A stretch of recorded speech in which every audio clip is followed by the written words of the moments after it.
Assalamualaikum warahmatullahi wabarakatuh. Selamat siang, salam sejahtera bagi kita semua. Salam, Om Swastiastu, Namo Buddhaya, salam kebajikan.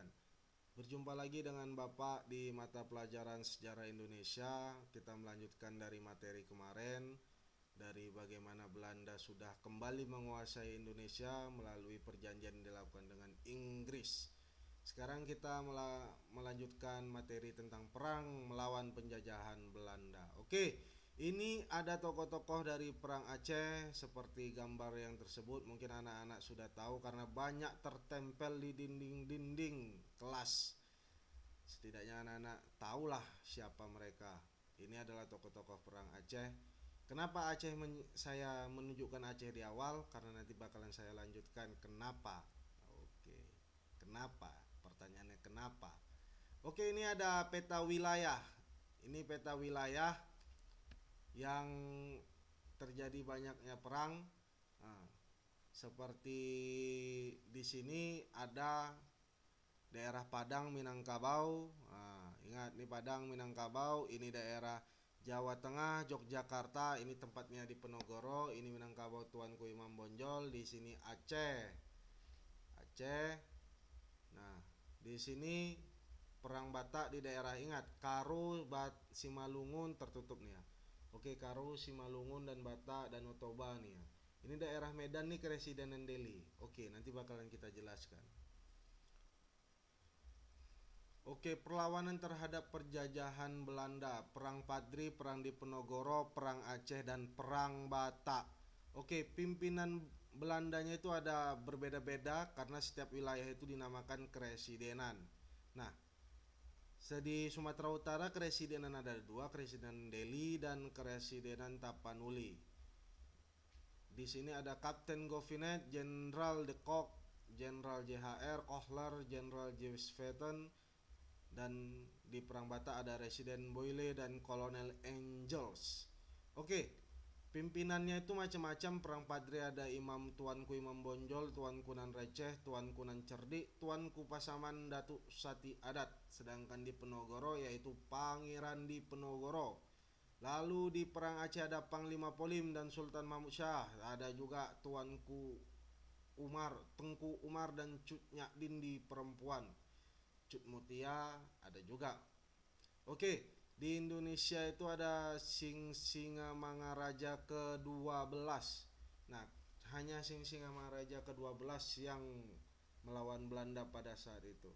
Tempatnya itu di Sumatera Barat, Minangkabau. Tuanku Imam Bonjol itu di perbatasan daerah Bonjol. Jika anak-anak pernah main ke Padang, itu kalau kita habis melewati Tapanuli Selatan memasuki daerah Padang, pertama kali kita akan berjumpa dengan namanya Bonjol. Nah, Bonjol merupakan salah satu tempat tinggal Tuanku Imam Bonjol. Lalu di Penogoro di Jawa Tengah, daerah Solo, Semarang hingga Yogyakarta, sampai ke daerah Karanganyar juga sampai pada saat itu. Lalu Aceh jelas di daerah Aceh. Lalu Perang Batak Singamaraja yang ke-12 dilakukan di daerah Tapanuli. Bukan di daerah Medan tapi di daerah Tapanuli. Karena penyebaran petanya Singamaraja tidak pernah turun ke Medan, tetapi di daerah Tapanuli saja. Oke. Latar belakang perang. Bermacam-macam latar belakang perang. Ada diawali dengan pertentangan kaum adat dengan orang-orang Padri, lalu kaum adat meminta bantuan Belanda, disetujui perjanjian antara kaum adat dengan Belanda mengenai penyerahan kerajaan Minangkabau ke Belanda. Baru kerja rodi dan pemungutan pajak.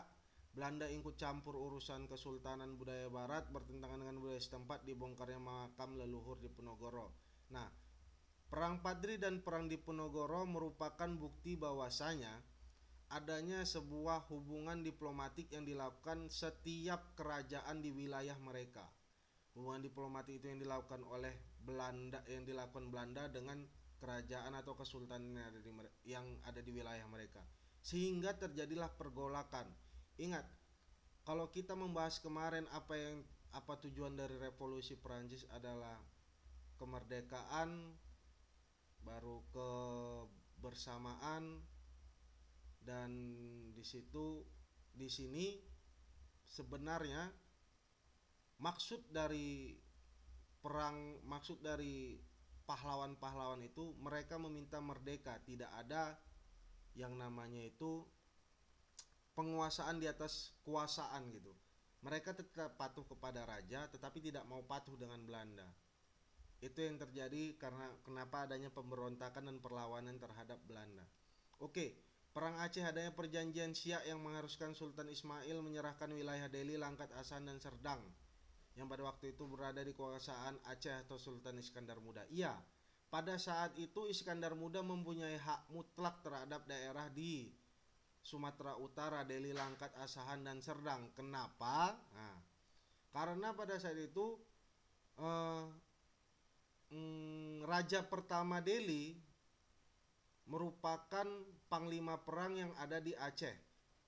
Lalu diberikan kekuasaan kepada Sultan Iskandar Muda untuk mengurus Aceh di tahun 1700-an. Nah, jadi Aceh memberikan kekuasaan kepada panglima perang itu kepada panglima perang untuk mengurusi daerah wilayah Delhi. Lalu Delhi memekarkan ke Serdang. Lalu Langkat mempunyai hubungan diplomatik tersendiri terhadap Aceh. Begitu juga dengan kerajaan kerajaan di Asahan. Oke, adanya Traktat Sumatera. Aceh menjalin hubungan diplomatik dengan AS Italia dan Turki di Singapura. Benar. Memang pada saat itu Sultan Iskandar Muda merupakan salah satu sultan terbaik yang dimiliki oleh Indonesia dalam urusan diplomatik. Oke, dibukanya terusan Suez yang menyebabkan perairan Aceh menjadi lalu lintas perdagangan. Iya, Aceh itu merupakan tempat lalu lintas dulunya. Sehingga pada tahun 1300 atau 1200 perdagangan Islam sampai makam yang ada di Samudra Pasai merupakan salah satu bukti bahwasanya itulah jalur air itulah yang sudah dibuka. Lalu perang Batak itu dilakukannya penyebaran agama Kristen, siasat jending Belanda untuk menguasai daerah. Oke, kita lanjutkan lagi jalannya perang. Nah, di setiap perang ini berbeda-beda macamnya. Seperti perang Padri itu ada sampai 3 sesi, perang di Penogoro itu terjadi 5 tahun, perang Aceh itu 3 sesi, dan perang Batak itu hanya terjadi 1 sesi.